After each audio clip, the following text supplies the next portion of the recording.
ready to roll out. Charlotte 4 wide this weekend. Houston next weekend. Let's do it. A lot of riding, a lot of driving, and hopefully a lot of wind lights. You're good. Nearly road trip. All right, y'all. This is something a little different. Me and Donna were rolling down the road. She's in there riding. So our game plan was to stop in Commerce, right where we raced last time at the Walmart there. Pull in there to the TA truck stop, and we've been hearing this all the way. No diesel.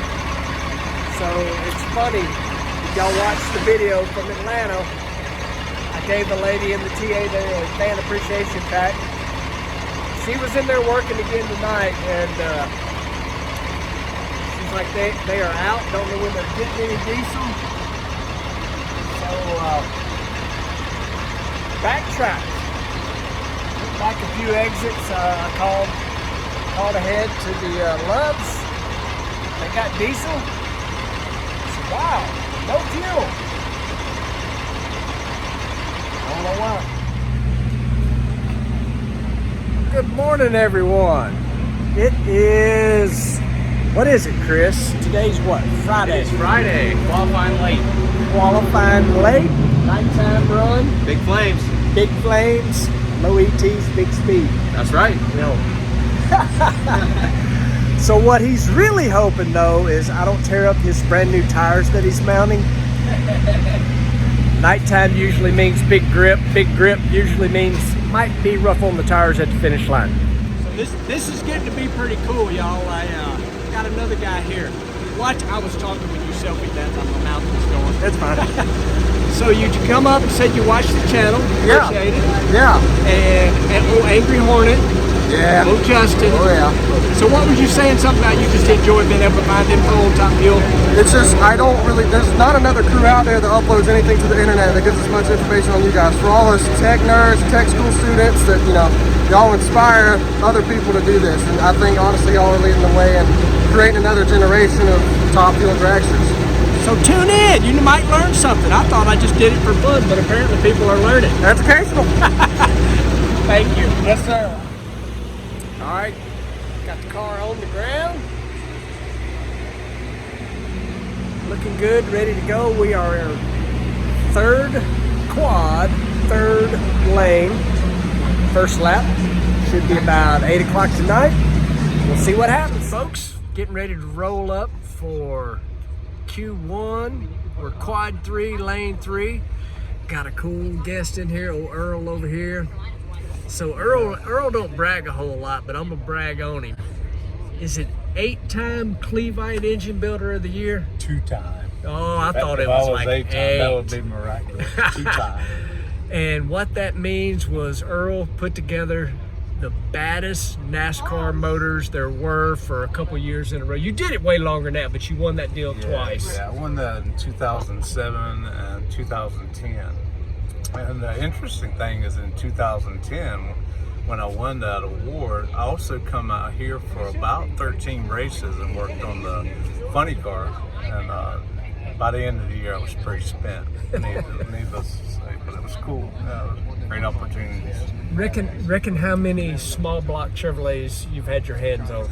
And Yeah. I'm saying Chevrolets. I know you worked on them all, but Well, I tried to count it up one time. I feel like it's right in the range of probably 1,000, and that's just based on how many I built per year, over a period of 12, 13 years. So I think it's probably bumping 1,000. wow. Now, was the majority of that at Hendrick? Yes.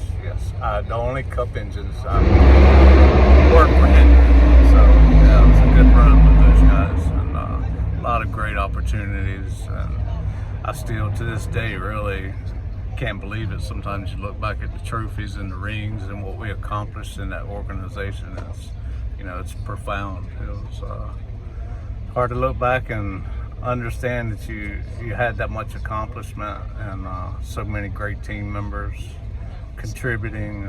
It was really an amazing time in my life. So I know, you built engines for everybody there, but who was your guy? Like, who was your driver? Who was your guy? Jeff Gordon was the first one that brought me success as an engine builder in 2004 when they ran the first Daytona under the lights. I had an engine in Jeff Gordon's car that night, and he went out and won the race, which was my first win as an engine builder. And it was just phenomenal, and Jeff's such a great person to work for. But it felt like it created a bond between us, somewhat. So yeah, I really like Jeff. And Jimmy's a great guy. All of them were good.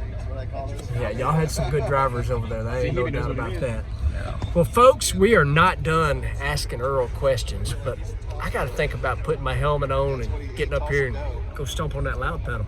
Let's go do this.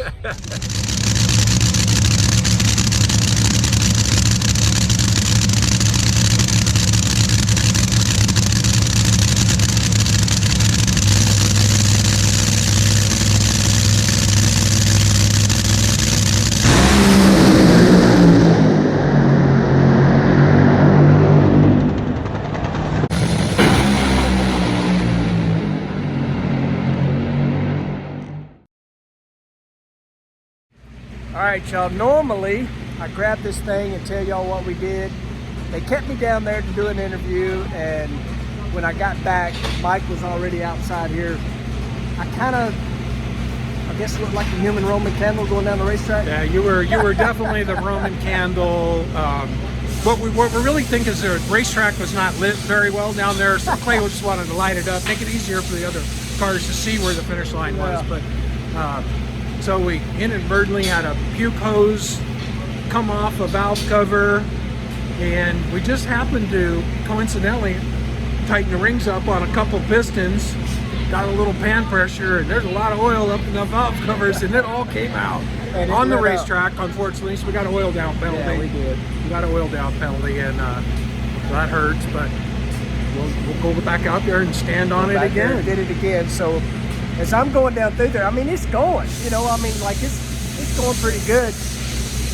And I see this glow, and I'm not kidding you. I actually looked over for the briefest moment and thought Leah squirted a head gasket out, because Leah was beside me. But the glow didn't go away when she went around me. So I'm like, that's me. So good thing is the motor's still in it. Motor's good. Thankfully, we just heard two pistons, and so we'll put two more pistons in it, and hopefully not do that tomorrow. Yeah, so maybe tomorrow it'll be back to normal. And I know y'all love hanging out in the lounge with me and Mike. I see the comments all the time. We don't really hide nothing from y'all. It's fun. We love bringing y'all along for the ride, and it's probably one of the most commented things I get about me having the camera running up there. And I know sometimes you're like, damn it, I don't want to say what I want to say with that camera on, but we work around it. We work around it. So all you folks are getting the real deal. You're getting it pretty much how it really happens. Yeah, absolutely. And appreciate you guys watching. See you tomorrow. Good morning, guys, gals. Hope everybody's doing good. We are back at it, ready for Q2 and Q3 here at the 4Wides in Charlotte. I wanted to show y'all what caused the big fireball last night. It would be this right here. This thing absolutely ate itself up, let all the boost pressure into the oil pan. All the oil was then pressurized and pushed out everywhere it could possibly get out, blowing the puke tank line off like Mike was telling you last night. But that is not good. Not sure really why. I think it was a little lean, and lean is not always mean. But Michael changed the tune up. We'll get a little more after it today. See if we can cure this and have that not happen again. That was exciting, and not in a good way. I prefer low ETs and big speed, not run okay and big fireball. Human Roman candle, not the way to go. Hi everybody, and welcome to Reinhardt Reveals, coming to you from inside the Parts Plus trailer at Clay Milliken's pit. We saw Friday night at the ZMAX 4Wide in qualifying the huge fireball off the back of the car when Clay got out at the end of the racetrack and said, I think it blew up. It actually didn't blow up. We came back to follow up on exactly what happened. If you watch the replay closely, you'll see oil coming out of the valve cover. The valve covers have these huge vent tubes. It lets the combustion go down into the crankcase. I was going to say combustion chamber, and I knew that was wrong. You were on a roll I too. know, I never do that. This doesn't come off again. But Clay's team's ready to race on Saturday. And that's why Alan gets paid the big bucks. This guy ain't bad either. We've done a couple of things together. He's pretty good at it. All right, y'all, we are rolling up for qualifying session number 2. Got my buddy Justin back here and Hot Rod back here. We have made some really significant changes. We ain't done nothing. I hadn't. The guys have, and we're going to go up here. It's not probably. My instructions at the moment, which are subject to change, are a little past half track to make sure the changes we made are good. And Dougie there, he's like, yep, let's do that. Let's stick to that program. Yep. Jeff's like, stand on it, go Yes. all the way. Maybe. I'm ready though. Unless he has to work on that supercharger more than he intended on it. But you ready, Justin? I am so ready. It's been way too long. And to be out and see the crowds coming out once again and that smell of nitro, I'm there. Me too, y'all.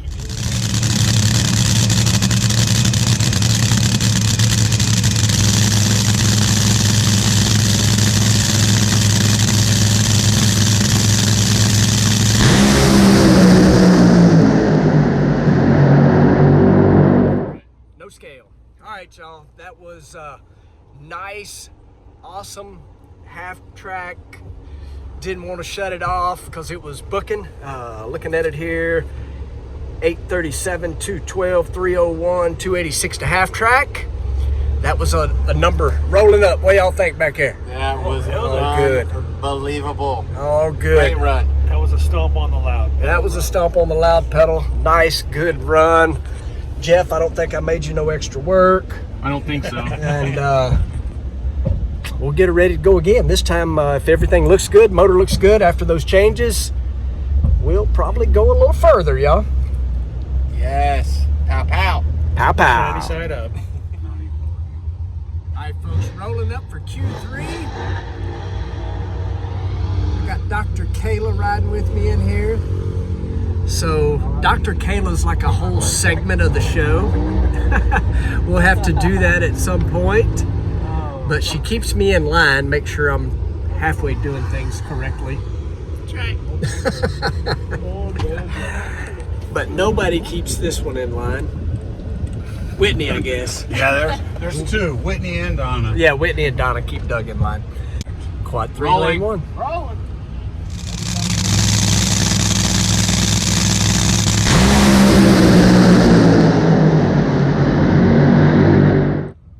All right, y'all, made a full pull down through there, 81. Have not got the time slip yet. I don't know what it did for speed, but put a hole out, pushed it over towards the center line just a little bit.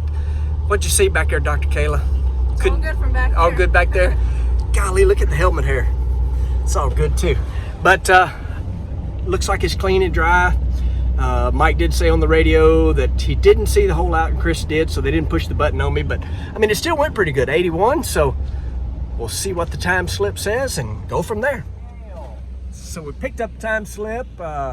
Another spectacular 60 foot, 835.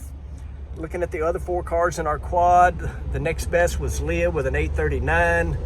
I think it was Doug Foley with an 857. I don't know who was in lane 4. They were 844, but we went 381.6 and only 308 cylinder out. But I think it's all clean and dry. Get ready for race day. All right, folks, I'm hanging out with my new friend, Maddie. She was sent over here by Bobby and Dom Lagana. And Maddie gave me a cool little sticker, and you told me you watch my YouTube channel. Oh yeah, all the time. All the time? All the time. Every Tuesday night. Awesome! So now I feel like I've got to get a video up on Tuesday. Yes. But I'm traveling this week, but I'll do my best. Yeah. So this is Maddie's little decal. Can I put it on the nose of the car? Oh yeah. Here's the nose of the car right here. Can I put it like right here? Yeah. All right. Awesome. That is cool. See if I can do this and put it on straight. Look at that. that cool? Yeah. You like that? Yeah. Oh, Can we yeah. give YouTube a thumbs up? Awesome. All And right. then can we do one from my turn? All from my turn? All right, y'all. Again, I missed in between runs simply because we have had a lot going on and we've been busy and I missed it because I ran in and out. We're always busy. Yeah, When are we not busy? That's true. That's true. I have been bad about not turning the camera on up here, but just wanted to wrap up qualifying 4 wides. Y'all made some huge changes for the first qualifying run today, and it looked like the car liked it. The car loved it. Yeah. Jimbo's been harping on me, about getting away from our original setup and whatnot, and so I'm like, well, Jimbo, we just ought to put it back and just see what it does, and we're qualified solid with an 81. That's not stellar. We're not super proud of that, but it keeps you in the show, and you can't win if you're not qualified. So knowing that we're safely in the show, we tried to set ourselves up to make a killer run tonight. We put it back and fussed with a few other things. Sorry about my loud pager. All right. Anyhow, well, it worked really good. The car loved it, and we were going to crush it. It was on a mid 70 run on that first qualifying run today, and then we said, oh boy, let's just wind her up and let her go again and do that again. And the track was actually even better, so we put a little more clutch in it. Yeah. And it was a little bit of a gamble, but I really wanted to get us up in the qualifying order. But I play a little golf. Clay plays a fair amount of golf. And for those of you who golf or ever tried, golf is hard. It's the worst thing I've ever tried to do. Hardest thing I've ever tried to do. Well, I want to invite one of them PGA golfers to come work on a blower. Because what happened was, for some unknown reason that we can't explain, the blower went from being really good on Q1 and Today. looked great, or excuse me, Q2 today, their first run today. And then tonight the blower lost 2.5-3 pounds of boost, and it put a hole out, and we looked like dogs. Ran another 81. Yeah. But it wasn't nice to it. No, So, no. Unfortunately, 7 cylinders is the kiss of death, and that's what happened to that engine. Fortunately, it's not tore up real bad. Yeah. Wilkerson will be able to get Doctor that it up. one. He'll be able to fix that one right up. Should be nice again. So code in that is we broke a rod. Yeah, we did. We did. We blackened the bearing, broke a rod, knocked the rod out of it, and as far as that rods out goes, it really wasn't that bad. Yeah. But we still can't run it again. So Yeah. now we got to go pay a couple grand to get it fixed. Get it fixed. But I maybe want more. I want to back up to Q2 first run. A lot of people don't really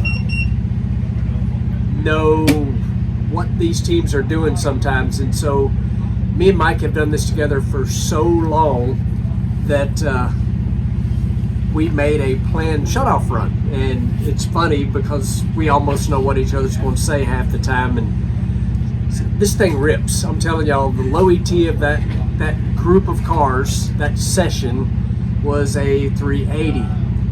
We went just past half track, full throttle, like 3.1 seconds or something like that. And it went 384, but at only 263 miles an hour. And so I told Mike on the radio, like, man, that thing was ripping, it was going, and I said, but I followed my instructions, and my instructions were run it just past half track, and that's what I did. And he immediately comes back, yep, one of those times when I wish I could have corrected my instructions mid-flight, but I thought about yelling, go, go, go.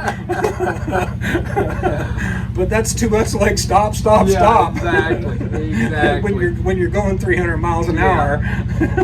So back in the way back time when we were doing this before, they didn't have a crew chief box, and so if I heard anything on the radio, I shut it off. Yeah, that's it's the way it is. And nowadays we got the button, and So if I still hear anything on the radio, my programming up here is shut it off. Well, if you watch me on the starting line, I'm holding the box, and I still have my finger on the headset like the old days, Right. But I'm concentrating on the button on the box, but I'm still ready to do both. Yeah. I'm ready to yell and keep yelling until you stop. Till I stop. So them boxes are amazing. We keep calling it boxes. It's a radio transmitter. It's a radio transmitter, and it's simply for us. There's a safety system on the race car that operates through radio frequency from NHRA. It's on the wall, and that opens the chutes and shuts the fuel off. And it's Cuts ignition a dead off. man switch is basically what it is. Yep. So normally the guys open their own chutes and shut everything off on their own, and the safety system doesn't do that.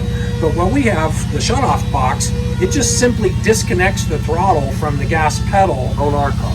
Yeah, well, I don't know what other Yeah, guys yeah, do, yeah. but we've got this, and it just disconnects the throttle pedal. So his foot's wide open, but there's a little pin in the arm that a little cylinder opens up, and it disconnects the throttle arm, and it shuts the butterflies just like the driver would.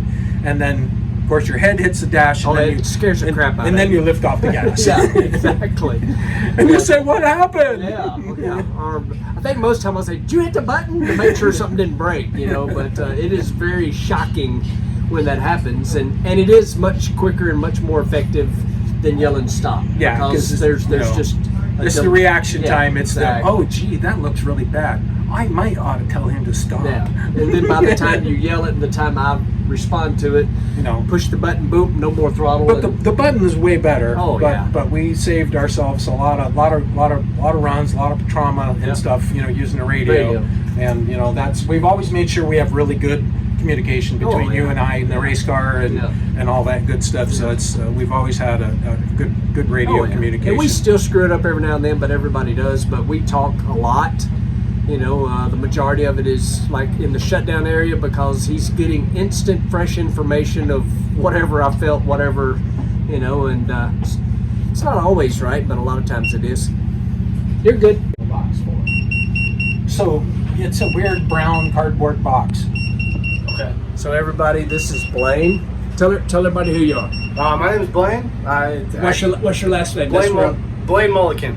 So it's kind of confusing for Not everybody. Ken. It's not a McMillan thing, but we're back in the same thing. Yeah. M-U, what was it? M-U? MULLIKIN. It's pretty close. So before you go, because I can't keep you from working, so this is literally your first weekend ever. Yeah.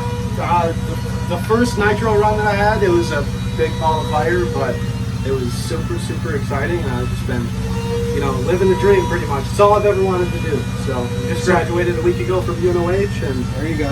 Now I'm here. So there are jobs available if you want it. Yeah, you just got to work hard and get your CDL.